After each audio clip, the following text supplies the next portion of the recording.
Welcome, ladies and gentlemen, to another episode of the greatest Prelude. I am here with with my oldest best friend, Michael Terry. Michael Terry. We're here. We're on the Columbia River right now. And Max is probably going to make it be a little deep right now. And I'm okay with it. So let's commence. It's a pleasure. Wait, hold on. Oh, It's a pleasure to have you on the show. this is fun. I wasn't ready for all that. So, you have, if I'm correct, you spent your childhood years here in Wenatchee. Yeah. So, what were some of your most favorite memories that you remember? Um, that's a crazy, that's a crazy question, Max. I'll give you three. I'll give you three. I think the first memory was one of my favorites. All these memories are going to involve some drama because I just love it. Most of the time I started. So, anyways, we were in kindergarten, and Max had this dope little starship thingy he built out of Legos, and I wasn't having it because I wasn't that creative. I've never been creative. Still to this day, I can't build anything out of Legos without an instruction manual. And I saw what he made with just his mind and his creativity, his hands and everything. And I think we were about five. No, we were. How old were we? Seven. I don't know how old we were, but I felt like I needed to destroy his Lego. And I saw him flying it around the class, just bragging about how great his design skills were. And I took offense. And I'm not defending myself here. I'm just trying to paint you the picture of what a naive kindergarten will do when they want attention and they feel like someone's better than them. So I took that Lego and I destroyed it. It got crashing down. We got in a big fight. Me and Max barely knew each other then. Um, but I took it upon myself to bully him, just bully the shit out of him. And then we go outside after class, after school ends. My older brother's in third or fourth, and I tell him about like this guy's being mean to me, but like I was being mean to him. I was like a gaslighting him as a kindergartner, and it worked. And then my brother told Max like, "Hey man, keep it real. Like y'all can be really great friends and stuff. Just respect each other." And then Max decided to respect me, and I started to stop messing with him. And then we became best friends throughout elementary and middle school, and then in high school, and now we're here. So yeah, that would be in the top three of one of my favorite things I've ever destroyed. But one of my favorite memories here for sure. Um, what else, dude? I did not remember that at all. Yeah, I remember it daily. You're like, it haunts me. Yeah, whenever I see a cool Lego, I'm like, "Where's Max, bro? I bet he's somewhere around here. He probably just set that in front of me to make me feel some sort of way." Um, Another memory. Oh my gosh, dude. You put me on the spot here. Yeah, I don't know, bro. I think the second favorite memory is just doing everything that this valley has to offer. Like I learned how to ski here, learned how to longboard here. Like the hikes are amazing. Like just doing everything here, mountain biking here, like dirt biking here, like just doing everything that this valley has to offer, even though some people might think it doesn't have a lot, and taking advantage of it. Wakeboarding, wake surfing, everything. I think that would be in my top three moments too. Taking a chance on stuff, and not just being like, oh yeah, this town's boring, but it's not. Like there's so much opportunity. It's a small town. Like don't get me wrong, but there's so much to do and so much to explore.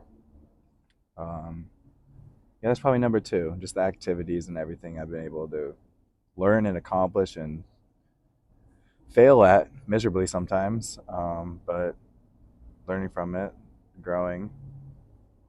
Do you remember the day that you learned how to ski? Um,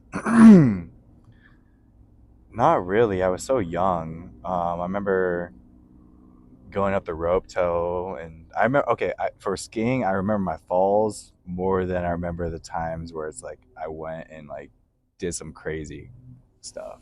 I think that's like might be like a way I look at certain things in life. Sometimes most people get caught up in the fails more than the like greatness and stuff. But I don't remember. I don't remember when I first learned how to ski. I was probably pretty terrible, but pretty good now. Um, for my third favorite moment of here, it happened on August 7th of 2018, I believe, or 2019. And my best friend saved my life. Um, we were in Sleepy Hollow and we were jumping off the bridge and just doing front flips, spirals, just anything a teenager would do to get attention and get some adrenaline rushing. And I do a front flip after my friend jumps off and goes in the water. I land on my stomach, so I basically do one and a half front flips. It knocks all the air out of me, all my lungs. I can't say a word. And then I watch the water go underneath my nostrils and to my eyes, and then I'm basically like 4 feet underneath water, and I can't say a word. That's the most frightening part about drowning. You don't have a last word. You don't have a last breath because all the air is knocked out of you. You just take in the water and hope for the best. And my best was there. One of my best friends was there. He swam in, and nobody else. Everyone else was looking at the beach, just vibing. Nobody else went to help. He swam in after me, and he took me to shore, put me on his back. He saw my eyes roll the back of my head. He knew something was wrong, and he brought me to the shore. And they started yelling for help because no one still was paying attention. No one was helping. And then he brought me ashore, got someone to help carry my legs. And then once I hit the beach, I got all the water out, and I instantly woke up.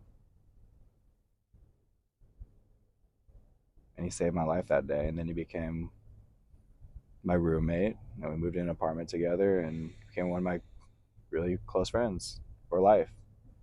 Uh, but yeah, that's another moment in my life where I did experience a life changing event. Um, but I appreciate being here more after going through such a thing. Um, but yeah, that's what I like. What I liked about living in Wenatchee, or just growing up in general. Get a lot of memories. Do you Yeah, remember what it was like when you were under? everything faded to black so quickly, so quickly. No, what was I doing last week? No, was that what am I doing tomorrow? No memories of some grander things. It just I went underneath water, knocked out, all black. Probably some medical reason for that. Probably no oxygen went to my brain, so I was unconscious, and that's probably what I saw. My heart was still beating. But spiritually, I don't know why I saw all black. Spiritually, I don't know why I didn't think about my family in that moment. Spiritually, I don't know why I wasn't given a light or a door or but maybe that's a reason why because it was just a pause, like it wasn't the end of my life. Maybe that's why I didn't see anything. But that's what I experienced when I was underneath the water. It was freaking scary. Um, yeah, scarier than breaking your Lego. Because I really thought you were gonna beat the crap out of me after doing that. But yeah, that was a crazy time. Do you remember where the fear came from? Where you felt the first? The fear of what? The fear. The fear of dying or the fear of being underneath water? Because I felt fear. I don't even know if it's fear. I felt helpless. I felt helpless when I couldn't mouth out a word. When am I supposed to do sign language that I'm drowning? Nobody did anything on the shore except for my best friend. Everyone was just staring, and I'm telling you, there was about 30 people on the shore just watching. And I felt that fear come when I landed on my stomach. And like we were high up, the bridge was high, but like we've been doing this all summer, and then this one time that I did it, I took one bad angle and then knocked the air out of me because I decided to belly flop it basically. And then when I couldn't say a word, that's when the fear started. There's just a duck behind you. I just want to take a picture. What's up, buddy? Okay, I'm gonna have you guys come in and see this. I really hope that you guys are gonna be able to see.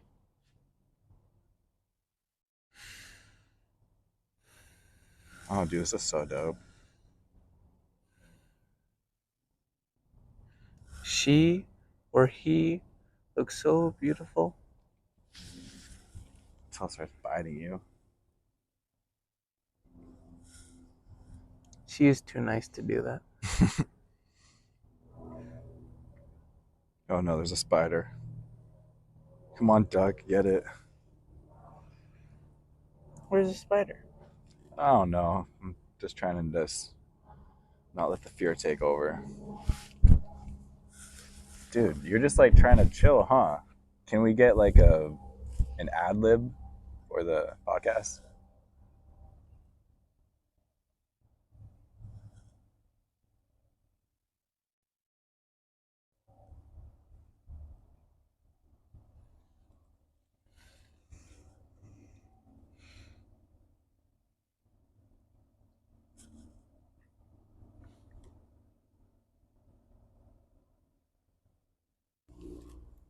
When we go on the other side, do you think we'll remember this time?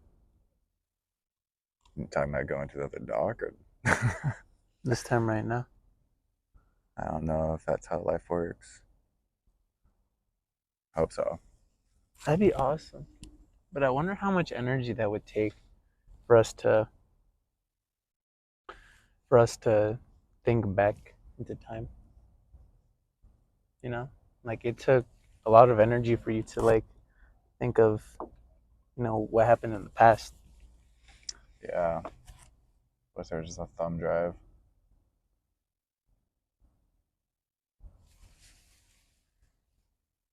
Bye, beautiful lady. Oh, you're right there. I see Alvaro. Right. Ladies and gentlemen, I would like you to meet someone. Actually, I'm gonna have him come over here. Who, the dog? No, Alvaro. I don't know where he is. He's on this one right now.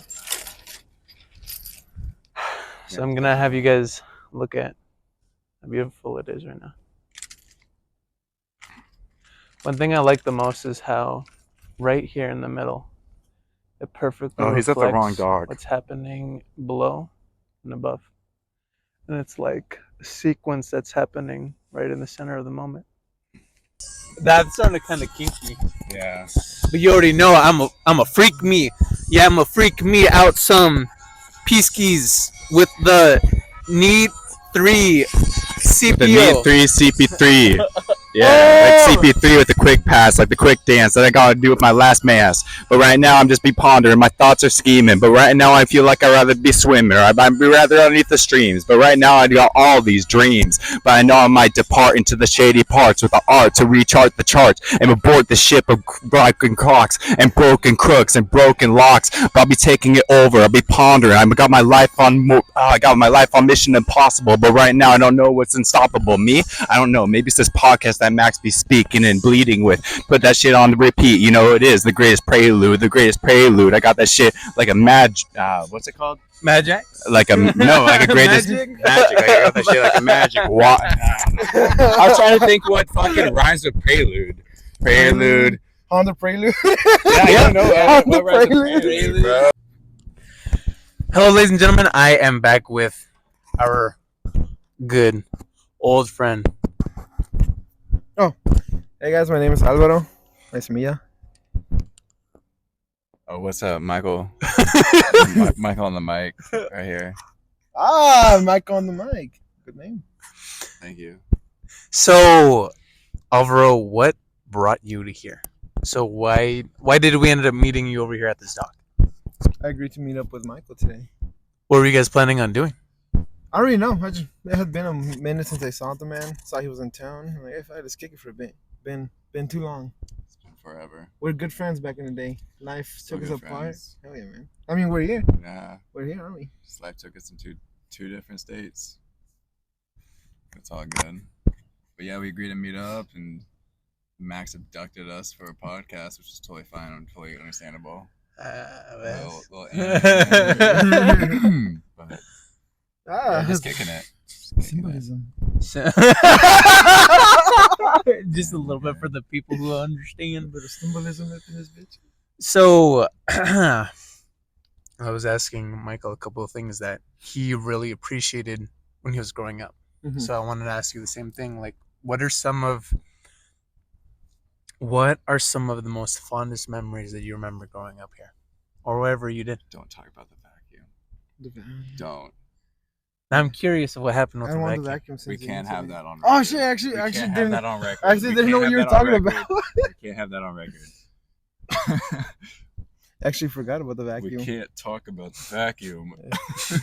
We weren't really growing up. We were kind of adults already when the Dude, vacuum that's why we happened. can't talk about it. We can't go.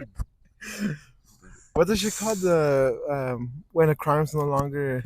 Statute of limitations. Yeah, statute of has not limitations. passed. You'll find out next year about the vacuum. Yeah, next year. Wait till part 2, guys. We'll find out about the vacuum. Fuck! The biggest cliffhanger ever.